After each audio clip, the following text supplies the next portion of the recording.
हर strict professor भाग 1। मुंबई के सबसे प्रतिष्ठित कॉलेज में फर्स्ट ईयर की क्लास चल रही थी। पूरा क्लासरूम शांत था। सभी स्टूडेंट्स ध्यान से सामने खड़े अपने प्रोफेसर को सुन रहे थे।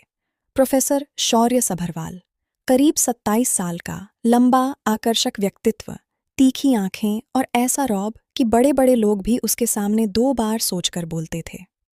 कॉलेज में वह अपने सख्त स्वभाव के लिए मशहूर था।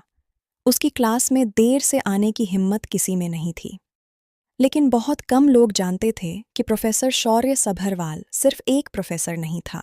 वह मुंबई के सबसे बड़े बिजनेस समूहों में से एक सभरवाल ग्रुप का मालिक भी था। उसी क्लास में पहली बेंच पर बैठी थी अनोखी शर्मा।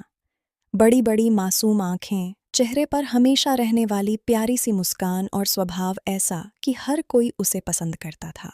शौर्य पढ़ा रहा था लेकिन उसकी नज़र बार बार अनोखी पर चली जाती। वह खुद भी नहीं समझ पा रहा था कि आखिर ऐसा क्यों हो रहा है। अनोखी भी उसे चुपके चुपके देखा करती थी। उसे शौर्य का पढ़ाने का तरीका बहुत पसंद था। दिन बीतते गए। धीरे धीरे दोनों एक दूसरे को नोटिस करने लगे। एक दिन क्लास खत्म होने के बाद शौर्य ने अनोखी को अपने केबिन में बुलाया। अनोखी घबराई हुई अंदर आई। सर, आपने बुलाया? हाँ, कोई गलती हो गई क्या? शौर्य उसके डरे हुए चेहरे को देखकर हल्का सा मुस्कुरा दिया। नहीं, तुम्हारे प्रोजेक्ट की तारीफ करनी थी। अनोखी के चेहरे पर खुशी आ गई। Thank you sir. उस दिन के बाद से दोनों के बीच बातचीत बढ़ने लगी। अनोखी को नहीं पता था कि वह कब शौर्य को पसंद करने लगी। उधर शौर्य की हालत और भी खराब थी।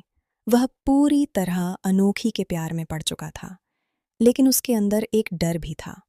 वह नहीं चाहता था कि उसकी वजह से अनोखी की पढ़ाई या जिंदगी पर कोई असर पड़े। इसीलिए वह खुद को रोकने की कोशिश करता रहा। लेकिन दिल कब किसी की सुनता है। एक दिन कॉलेज में सांस्कृतिक कार्यक्रम था। अनोखी पहली बार स्टेज पर गाना गाने वाली थी। पूरा ऑडिटोरियम तालियों से गूंज उठा जब उसने गाना शुरू किया। शौर्य पीछे खड़ा उसे देख रहा था।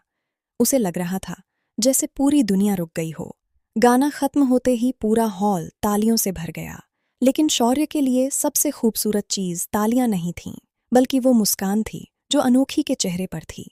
उस रात वह घर जाकर भी उसी के बारे में सोचता रहा। भैया, अर्जुन की आवाज सुनकर वह वर्तमान में लौटा। क्या बात है? आप फिर से भाभी के बारे में सोच रहे हो? शौर्य ने उसे घूरा। बहुत बोलने लगे हो। अर्जुन हंस पड़ा। भैया, प्यार छुपाए नहीं छुपता। पहली बार शौर्य ने कुछ नहीं कहा, क्योंकि अर्जुन सही था। वह सच में प्यार में पड़ चुका था। कुछ दिनों बाद उसने अपने दादाजी को सब कुछ बता दिया। दादाजी उसकी बात सुनकर खुश हो गए। अगर लड़की अच्छी है तो रिश्ता लेकर चलते हैं। कुछ दिनों बाद सभरवाल परिवार अनोखी के घर पहुंचा। अनोखी के माता पिता इतने बड़े लोगों को अपने घर देखकर हैरान रह गए। जब उन्हें शौर्य और अनोखी के रिश्ते की बात पता चली तो उन्हें यकीन ही नहीं हुआ। शौर्य जैसा लड़का उनकी बेटी को पसंद करता है, यह उनके लिए किसी सपने से कम नहीं था। काफी बातचीत के बाद उन्होंने रिश्ता स्वीकार कर लिया।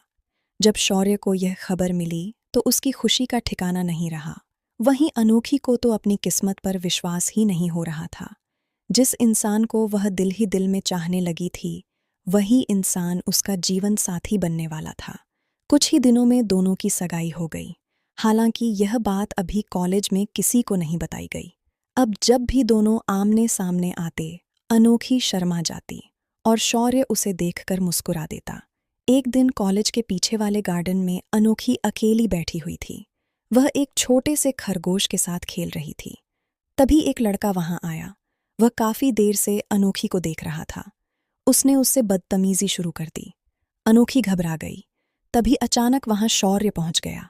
उसकी आंखों में खतरनाक गुस्सा था। उससे दूर हटो। उसकी आवाज सुनते ही लड़का कांप गया, लेकिन उसने बात नहीं मानी। अगले ही पल शौर्य ने उसका हाथ पकड़कर उसे जोर से पीछे धकेल दिया। कुछ ही मिनटों में उसके गार्ड्स वहां पहुंच गए।